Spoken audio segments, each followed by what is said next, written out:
It's 11 p.m. You just got home. You open the cabinet under the sink, and there's water. Everywhere. Oh no! And before you even touch your phone, you've already made a mistake. What? I didn't do anything. Exactly. That's the problem. Not knowing the words is a mistake. Not knowing the words costs you money. Seriously? Every time. Welcome back to Easy English with PJ. I'm PJ, and this is Logan. And today, we're taking that exact moment and building you all the way through it. The call, the contractor, the price conversation, the surprise charges, 6 steps, all of it. In English, when you're stressed and you don't know what to say. And there's one sentence in this episode that can save you hundreds of dollars. Most people never say it, not because they don't want to, because nobody ever taught them. Keep listening. It's coming. Back to 11 p.m. Water under the sink. What do most people do first? Panic. Panic. Then Google. Then they call the first number they find. The contractor answers, and they say something like, Hi, my sink is broken. Something is wrong with it. which tells the contractor almost nothing. Is it the pipe, the drain, the water line? So they show up blind. They spend the first 20 minutes just figuring out what's actually going on. And here's where the money starts going. Most contractors charge by the hour. The clock starts the moment they arrive. I had no idea that's how it worked. Most people don't. And here's the thing. The mistake already happened before you even made the call, not during it. You didn't describe the problem because you didn't have the words. And that's what today fixes. Exactly. So let's get you those words right now, because everything else in this episode builds on this. Okay, let's go. You don't need technical words. Just do this. Say where it is and what you see. There's water on the floor under the sink. That's it. That's enough. Wait, really? That's enough? That's enough for them to understand the situation and know what to bring. Compare that to something is wrong. One of those gets you help. The other gets you a contractor standing in your kitchen, asking follow-up questions while the clock runs. I've been that person, standing there saying, I don't know, it's just wet? Most people have. So here's how we fix it. Yeah, what do you actually say? 3 things: what you see, what you hear, what you smell. 3 simple patterns. First one, where it is and what you see. There's water on the floor under the sink. There's water coming down from the ceiling. There's water coming out of the wall near the bathroom. Don't try to figure it out. Just describe it. No technical words needed at all. None. Second pattern, what you hear. There's a sound like water running, but I can't find where. There's a sound like something dripping inside the wall. There's a clicking sound every time I turn the heat on. That already narrows it down for them. A lot. And third pattern, what you smell. There's a smell like something burning near the outlet. Or, there's a gas smell coming from the kitchen. And if you smell gas, stop.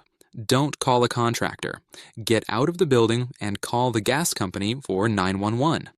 That's not a repair situation. That's an emergency. Exactly. But for everything else, those three patterns cover almost everything. What you see, what you hear, what you smell. What about when it started? Always include that. It started a few days ago. It started last night. I first noticed it about a week ago. And if you know what triggers it, say that too. It only happens when I turn the hot water on. It gets worse when it rains. That last one is huge. That already tells them a lot. It does. Time plus trigger changes the whole conversation. Okay, let me show you the difference. This is before. Something's wrong with my sink. And this is after. There's water leaking under my kitchen sink. It started tonight. That's a completely different call. Completely different. And no technical words. None. That's step one. Now you've got your description. Time to actually make the call. This is where a lot of people freeze, and I get it. You're calling a stranger, in English, about a problem you're still not fully sure how to explain. I once stood in my kitchen for 10 minutes rehearsing what I was going to say before I dialed, and then the guy answered and he just goes, "What's going on?" And my whole script was gone. Every time. So let's make this simpler than a script. One opening line. That's all you need. "Hi, I need someone to take a look at a problem in my home." That's it? That's it. They'll ask what's going on. You use your pattern. "There's water leaking under my kitchen sink." Done. But this is where people lose control, right? The contractor starts talking and it moves fast. Fast and full of words you might not know. And most people just nod and say yes because they don't want to seem lost. And then they agree to something they didn't fully understand. So here are 4 things you can say to slow it down. If they're going too fast, "I'm sorry. Could you say that again more slowly?" If you miss something, "Sorry. Could you repeat that?" If a word confuses you, "I'm not familiar with that word. Could you explain it?" And if you just need a second, "Give me a second." That last one is so good. It sounds calm, not panicked. Because you're not lost. You're taking your time. That's completely normal. Now, 2 questions you need to ask on that first call. Both protect you. First, do you handle this type of problem? Because not every contractor does everything. Exactly. Some do plumbing, some do electrical, some do HVAC. If you assume and the wrong person shows up, you can still get charged for that visit. That happens? It happened to me. Paid a service fee for a guy to look around and tell me he didn't do that kind of work. How much?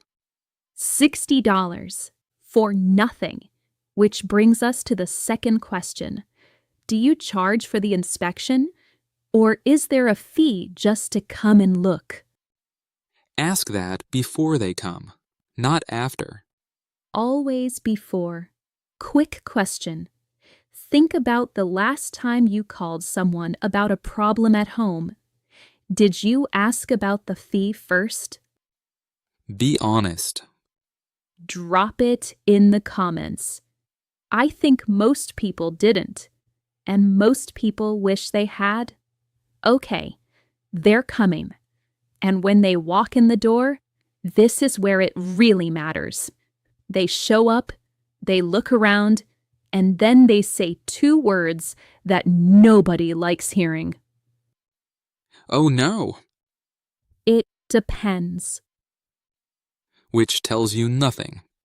And you're standing there nodding, like you understand, agreeing to something you don't fully know, and the bill ends up twice what you expected. That has happened to me. I agreed to a repair once without asking the price first. How bad?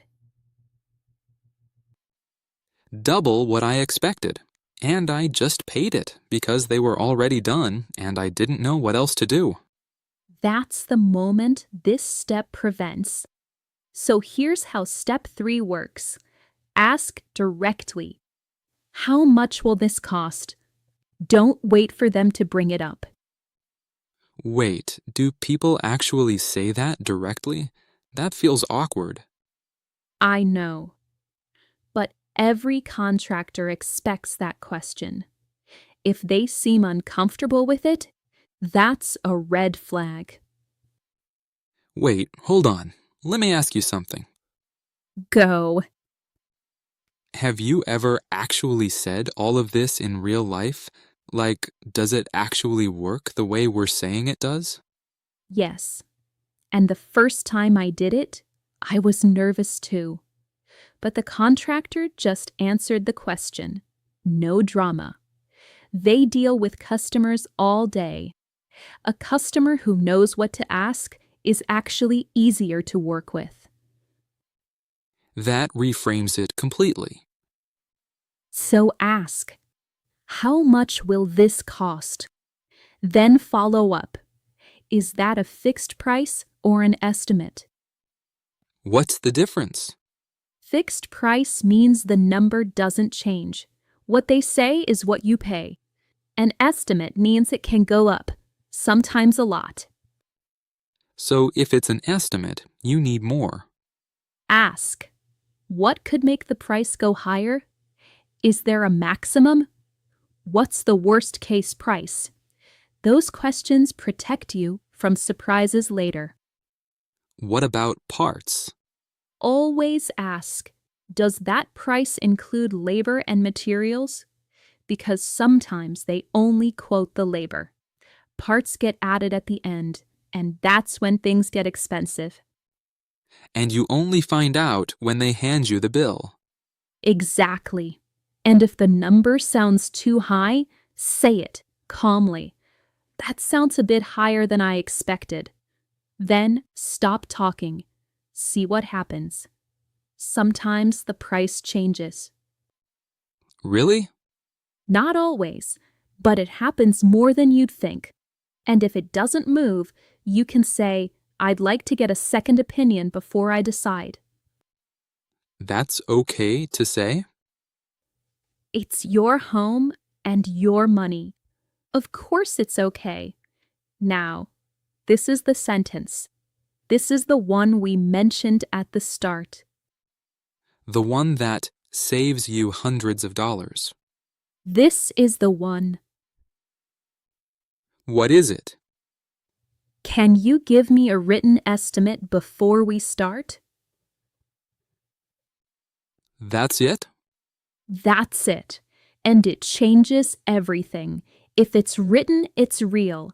If it's written, they have to stand behind it.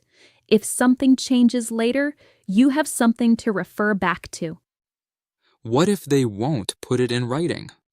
That's a major red flag. A legitimate contractor isn't afraid to write down a number. If they resist, walk away. Because if it's not in writing, it's flexible.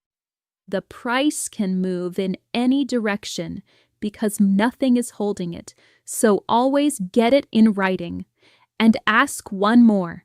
Can you break down the cost for me? Labor, materials, fees, all of it separated. So you can spot something that doesn't add up. Right. If one line looks off, ask about it. You're the customer. You're allowed to ask that. And if this is already changing how you think about these conversations, stick around. Because the next step is the one most people skip entirely. And it's the one that catches them off guard later. Written estimate is done. Price is clear. Most people stop there. But there's one more conversation to have before they start. Timing. Right. How long will the repair take? Will this be finished in one visit? Do I need to be home the whole time? Will you need to come back? That last one. I've had jobs that were supposed to take one afternoon and turned into 3 separate visits. And each visit has a labor cost. When you know that up front, you can plan. You don't get caught off guard.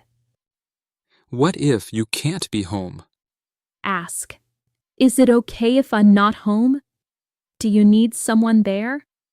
Can you let yourself in if I leave a key for you? These are completely normal questions, and it's better to ask than to assume. Because if they show up and nobody's home, they might leave and still charge you for the visit. So you ask before, not after. Always before. Okay. Timeline is handled. Estimate is signed. They start working. And now comes the part that nobody prepares for. They're working. They open something up, and then they come to you and say, I found another problem. And your stomach drops. Every time, because now you don't know if it's real or if it's an upsell. And sometimes it is. Sometimes it is. Not always, but it happens. So here's what you say first. Can you show me what you found? You want to see it, not just take their word for it. And most of the time, they will. Yes. And then you ask, is this urgent or can it wait? That question is so good, it puts the decision back in your hands. Because not everything needs to be fixed today. Some things can wait a few weeks. That gives you time to think, get a second opinion, budget for it properly, and then say this clearly.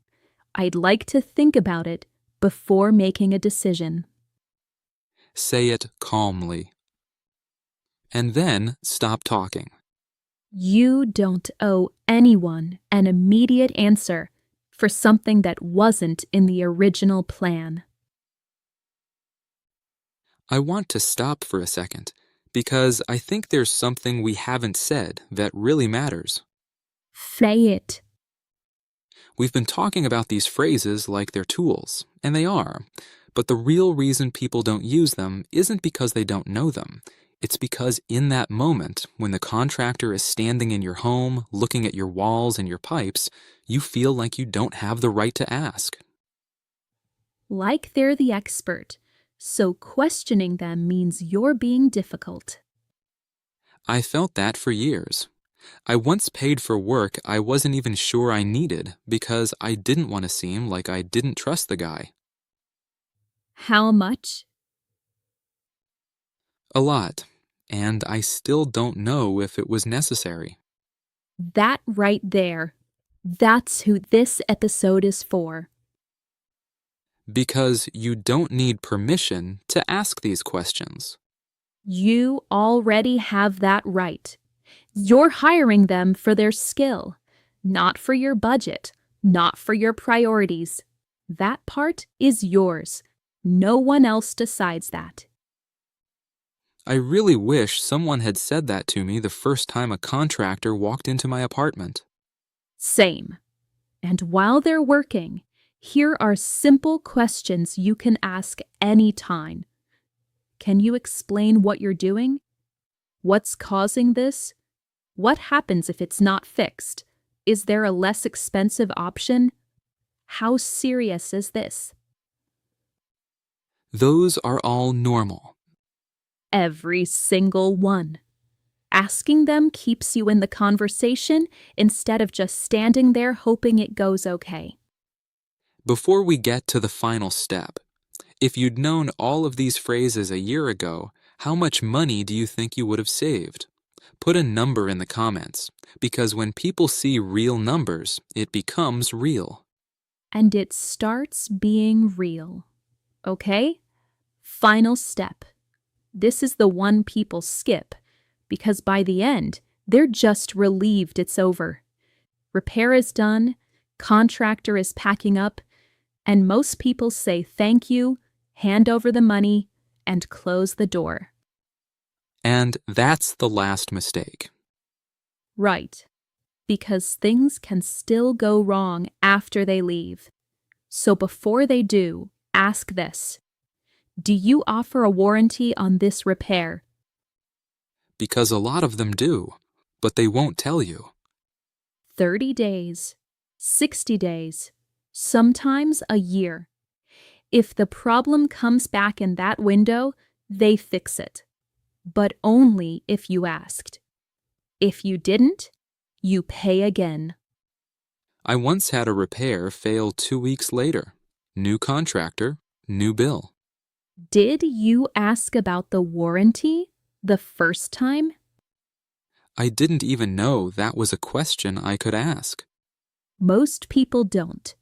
So ask it. Then, what should I do if this problem comes back? Is there anything I should watch for? Is there any maintenance I should do? And always get the paperwork. Always. Can I get a receipt or invoice for today's work? Make sure it shows what they did, how long it took, what parts they used, and the total. If anything's missing, ask them to add it before they walk out. Once they leave, getting that information is so much harder. Much harder. And if you're renting, that invoice might be money your landlord owes you back. And one last thing. If they did a good job, ask, can I get your contact information for future repairs? Finding someone you trust is not easy. When you find one, you protect that number. You protect it like it's gold. Because in this industry, it basically is. Quick level up before we close. There are words contractors use that are worth knowing. Not so you have to use them, just so when you hear them, you stay in control. Plumbing. Everything related to water. Pipes, sinks, toilets, showers. A plumber handles that work. Electrical. Everything related to electricity. Outlets, wiring, circuit breakers, light fixtures. An electrician handles that. HVAC. Heating, ventilation, and air conditioning. The system that controls temperature in your home. Heat stops working, AC goes out, that's an HVAC issue. Estimate versus quote. An estimate can change. A quote is usually more fixed. If you're not sure which one they're giving you, ask. Is this a firm price or could it change? Labor versus materials. Labor is the cost of the work, the time and skill of the person doing the job. Materials are the physical parts they use. Pipes, wires, fixtures. Always ask if the price includes both. Service fee. A charge just for showing up. Even if they don't fix anything, that fee may still apply. Ask before they come. Warranty. A promise that the work is covered for a set period of time. Problem comes back during that window, they fix it at no additional charge.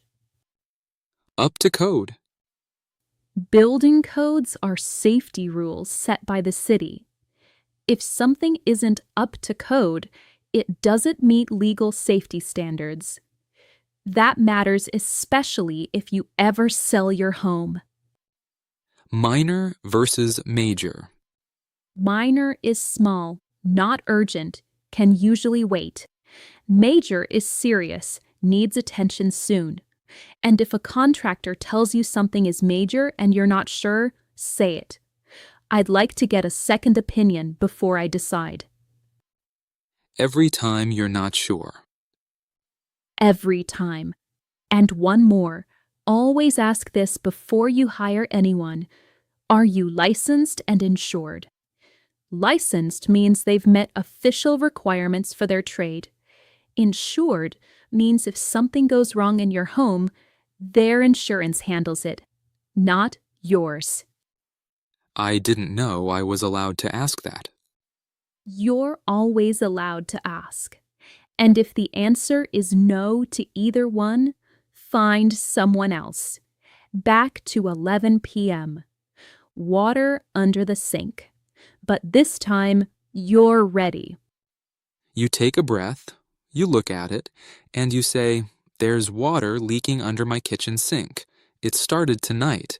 It's coming from the pipe on the left." Clear. Simple. No technical words. Then you make the call. They answer. You ask the right questions. Are they licensed and insured? Do they handle plumbing? Is there a fee to come out? They show up, and this time you're not guessing. You're in control. You get a written estimate. You check the breakdown. You confirm the timeline. And if they find something extra, you don't panic. You say, "I'd like to think about it before making a decision." And before they leave, you ask about the warranty. You get the invoice. And if they did a good job, you save their number. That's a completely different experience from just hoping everything goes okay. So here's the takeaway. You don't need to understand how everything works. You just need to know what to say and know that you're allowed to say it. You're allowed to ask questions. You're allowed to slow things down. You're allowed to say, "Give me a second," or "Let me think about it." That's not being difficult. That's being in charge of your home and your money. You don't need perfect English. You need the right sentences. And now you have them. One last thing. Think about a home repair that cost you money, time, stress, anything. Drop it in the comments. We read every one, and your story might shape the next episode. Easy English with PJ. See you next time. Go take care of that thing you've been putting off. You've got this. You have the words now. Use them.